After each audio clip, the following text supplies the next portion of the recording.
Hi, I'm Julian Greystoke. I'm an indie author and also I'm a pantser. Yes, that's right. I still call it that. It's fine. I like it because it sounds silly and I'm a very silly person. People have told me that they're interested in seeing more videos about like my process and my books.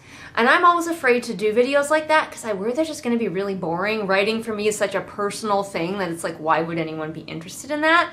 But I thought it might be interesting to share my experiences when I wrote Second Floor, which is a novella that was completely quote-unquote pantsed. I had no plan, none whatsoever.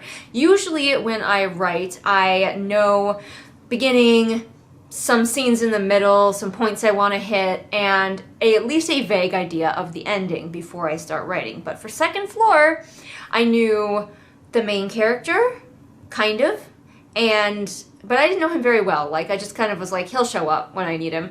And I knew that I kind of wanted it to be like a horror thriller genre. And that's it. So what is it like to write a book with absolutely no roadmap, with just vibes only? And you can read Second Floor right now in its crunchy first draft form on my Wattpad, where it's actually my most popular work by far. So do with that information what you will. What was it like writing Second Floor? Second Floor is about an author, a fellow author. His name is Matthias, and he is moving into his own solo apartment for the first time, and it's in a weird rundown apartment building that's actually kind of based on a building in my hometown, and there he discovers something supernatural happening on the second floor. Fun fact, originally I didn't even know what, I just named it. I named it Third Floor, I believe, and then I realized that I wanted stuff to be happening on the second floor, and so I changed the title of the book. That's the fun thing about pantsing is that, like, I have absolutely no compunctions about changing things midway. I feel like maybe some plotters might feel like they need to stick to the plot and then change stuff later, and while I don't necessarily edit as I go, if I am going along and I'm like, oh, that thing I said before no longer makes sense, I'll just go in and get rid of it right away. Like developmental stuff like that, I will change if I know that it's no longer working, and that sort of thing just doesn't bother me. It's like, oops, that was a fun idea, but it's not working anymore.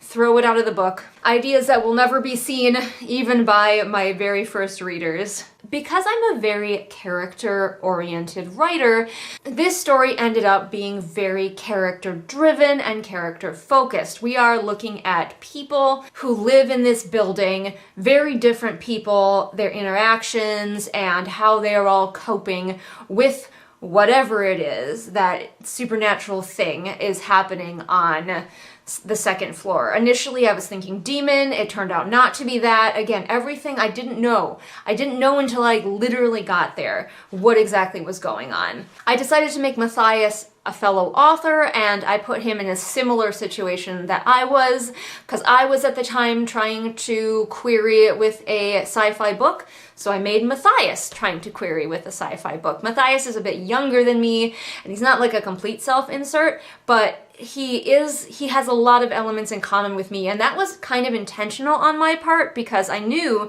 that I was completely pantsing this book, and the more that Matthias had in common with me, the easier it would be for me to completely write him without any kind of like idea or plan. As a result, Matthias did end up a little bit bland, and when I go back in to edit this eventually, because I think I might want to actually publish it eventually, I will definitely be sort of giving his character a little more to him. Matthias is a follower, and he has a lot of ideas that he doesn't act on, and in critiques people have mentioned like it's a little boring having a character who thinks they want to do something but never actually does it. So I'm gonna have to like rework Matthias a little bit without losing his sweet down-to-earth charm that he has. I don't know, I'm just telling you about Matthias. I don't know. I don't really know how to share my experience because it was just so wibbly wobbly. You know, you're just writing and seeing what happens next. And so every character that he meets just sort of appears for me, and it's like, who's he meeting next? Oh, cool, first he meets a little girl playing with naked Barbies on the stairs. Fun fact, people who don't have kids have told me that it's weird that the Barbies are naked, and people who do have kids and siblings are like, no, That's correct. But Matthias meets just all of the people in this building, and I tried to, even though I didn't even really know what was happening yet, I tried to make sure that every chapter had at least one little like hint, one little tidbit moving the supernatural plot along. So I was discovering the supernatural plot as I was adding in these little tidbits and following this rule that I made that like there's got to be a clue in every chapter.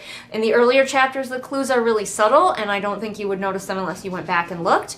But later chapters, it's pretty obvious. Like, yep, this is happening. It was fun writing the characters, and at first everybody kind of gets along with Matthias, but then we encounter a character who's kind of prickly and standoffish and doesn't agree with other people's ideas and what's going on, so that's interesting too. I like to have a foil, but I also find it more realistic if people tend to be kind to each other versus people tending to be cruel to each other. Especially if they're all neighbors, they're all lower class, like everybody poor in this building. Again, relatable to me, very easy to write that. Having them all kind of like, not necessarily get along, but definitely be inclined to be kind to each other and inclined to be neighborly.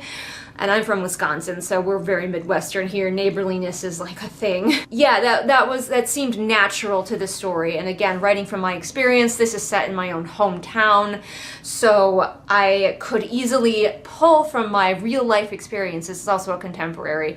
Pull from my real life experiences, and I think when you're writing something completely blind, I found at least that it was helpful to ground it in my life experiences, and that made it a lot easier for me to write something with like no plan whatsoever, because I could always fall back on that grounding, on that base, on that internal logic of the book. And if you're wondering if there's an animal character, there is. He's an overweight orange cat named Cheese.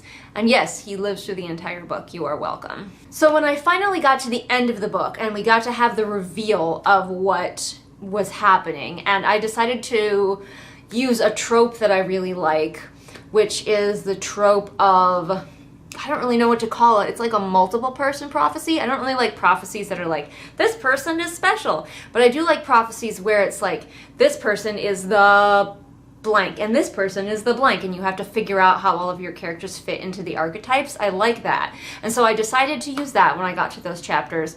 And so I kind of just had to feel my way into what this supernatural entity was, and how, especially how the characters figure out what it is and how to deal with it. That was actually probably the most challenging part, is the characters figuring out in a realistic way, or at least a fairly realistic way, what this thing is and how to deal with it. Because it's a novella, I didn't have like ages and ages to develop their understanding of the supernatural thing that's happening to them. So I had to try my best.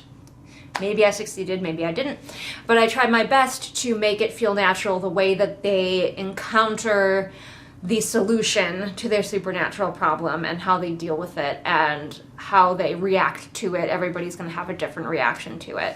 But this book also uses one of my other favorite tropes, again, relying on things that I love and things that I know. My other favorite trope is the isolation trope, so they're all trapped inside this building after a certain point. I love it when characters are trapped somewhere, and especially if they have to work together to get out of the situation. Now, as a result of this being completely pantsed, there are definitely things that if/when I go back and edit it, I'm gonna have to tweak. Obviously, I want to tweak Matthias's personality so he's a little bit less boring to read. He is pretty easy for the audience to put themselves into, which is, I think, why a lot of younger people especially are liking that book. But also, now that I know what the supernatural being is at the end, I can foreshadow it more at the beginning, which I didn't do because I didn't know what it was. Hard to foreshadow something you don't know what it is. I was thinking demon, it turned out to be something else, so like some of my foreshadowing at the beginning was inaccurate to what it turned out to be. So I'm going to have to go in and change and add and make things make more sense and flow more naturally, instead of right now some things kind of feel like they just come out of nowhere or are just a really convenient coincidence. And you guys know I hate really convenient coincidences or things that feel like that. So I'm gonna go back in and change that. But did I wind up with an apparently compelling story that has a beginning, middle, and end and interesting characters without any plan whatsoever? Yes. So if anybody out there is telling you that you can't write that and you can't do writing that way, they are incorrect. Is it the method for everybody? Absolutely not. If thinking about doing that gives you a migraine and makes you want to throw your entire laptop into the sea, don't do it that way. But if you're like, oh, that sounds perfect. Everyone's been telling me I can't do that, but that's the way that feels right to me. Do it. 100% do it. Know that you're gonna have to make some changes later, but everybody has to edit, so what's the difference? You're gonna have to edit it anyway, so what if you have to go in and throw in some more foreshadowing or tweak some characters? Why is that a big deal? I don't understand why that would be a big deal. To some people it is, I guess. But anyway, I hope this was interesting. I just wanted to sit down and share like my experience of just following the vibes, following the characters. I think the most important thing is to stay true to the characters as they reveal themselves and keep it as realistic feeling as you can for how the characters behave, how they react, who they are as people. If you follow and trust your characters, I feel like you really can't go wrong with completely pantsing a story. But that's just me. Comment below and let me know how wild of an idea you think this is, or if you've done it yourself. Have you had great success? I would love to hear about it, so leave me some comments. Also, don't forget to check out my books, which you can find on Amazon. They were also pantsed, although not quite as much as Second Floor. And like I said, if you want to read Second Floor for free right now, you can in its first draft state over on Wattpad. Thanks so much for watching. I hope you enjoyed this video. If you would like to see me talk more about my method of writing and come at this whole AuthorTube thing from the angle of a pantser, let me know what you would like to see, me talk about, or if you would like to see me talk more about my own writing, what would you like to hear? What sort of details do you want to know? I just draw a blank most of the time, so please comment below and let me know. And don't forget, you can also support me on my Patreon. There's great patron gifts over there if you're interested. You're not just giving me your money, you're getting stuff out of it, so check it out. And real quick, have you written a book? Plotted, pantsed, whatever, it doesn't matter. I can help you make it even better because I'm a developmental editor. That's right. If you're not sure what your book needs next, if you've written it and aren't sure what the next step is, hit me up, ask me questions on my Fiverr, and I will help your book put its best foot forward. Page forward, whatever. Thanks so much for watching, and I will see you again next time with whatever it is I happen to be doing next time. Bye! Keep it gay, keep it gay, keep it gay. Keep it gay.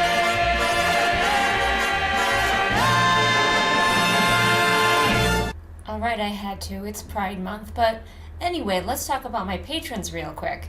Patrons like Kat, Valkyrie, Veda, Ingrid, Roma, Pansing Pony, Julius the Nice Dragon, Haley, Sam, Kiara, Kohikaro, Mooney, Maria, Kristen, Bear, Jojo Bookish, Lauren, Robin, Ursula, Caitlin, KJ, Lafone, Amanda, Celia, Neon NVM, Alyssa, Rita, Deborah, Afra, Melissa, Swamp Goblin Waifu, Sophia, Marine, Kit, Hidden Glade, Light Julie, Patrick, Anne Sophie, Callison, Ray, Shelby, Zaire, Jesper, Rennie, Scribbling Cat, Savvy, Jenny, Amanda, Lisa, and Sarah. Wow, that is a lot of really awesome patrons. I hope they're all doing amazing today, and I hope that you are too.